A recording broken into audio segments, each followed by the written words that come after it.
You keep telling the lie that you've been telling.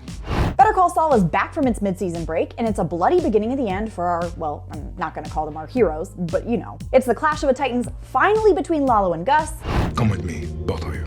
And while we were wondering how Jimmy and Kim were gonna come through this one, I'm thinking now it might be separately. Let's get into it. Season 6, Episode 8 of Better Call Saul. Obviously, there's gonna be spoilers. You've been warned.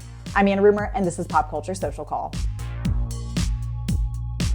The mid-season finale left off with Lalo brutally murdering Howard in Jimmy and Kim's apartment, and we pick up right there. Now, despite Jimmy swearing he didn't rat out Lalo, I mean, he didn't even know he was alive. Remember, that's just Kim. Lalo doesn't care though. He gives Jimmy keys and an address and tells him to get out of this alive. He needs to drive there and shoot the man who opens the door. And you keep on pulling that trigger until it's empty. If you didn't guess from the librarian description, it's Gus he's talking about. Jimmy right away snaps into Saul Goodman mode and said it really should be Kim who does the shooting, and Lalo agrees. He gives him an hour.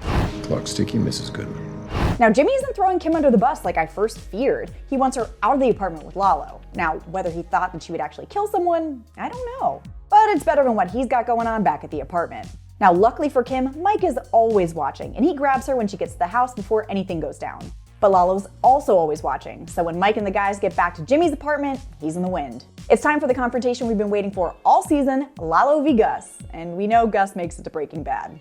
It's just Lalo and Gus at the laundry facility now, and while we had a brief gunshot body armor scare, it's all over when Lalo forces Gus to give an on-camera tour of the meth lab to prove he was cheating Don Eladio and the Salamancas. But Gus isn't playing around.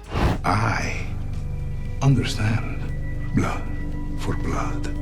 He suddenly triggers a blackout and grabs the gun we saw him hide earlier in the season, and when the lights come back on, it's Lalo who's letting out his last breaths. Okay, I figured he wasn't gonna make it through the season, but I wish he'd held on a little bit longer. He was such a good villain, like so good. When everything settles down and Jimmy and Kim are reunited, Mike takes care of Howard's body. He'll set up his car with cocaine in it and make it look like a suicide. Howard's sterling legacy is officially ruined, and you can tell that the weight of this all is starting to hit Jimmy and Kim. I mean, if Howard hadn't felt it necessary to come and confront them about everything they've done to him, he would still be alive.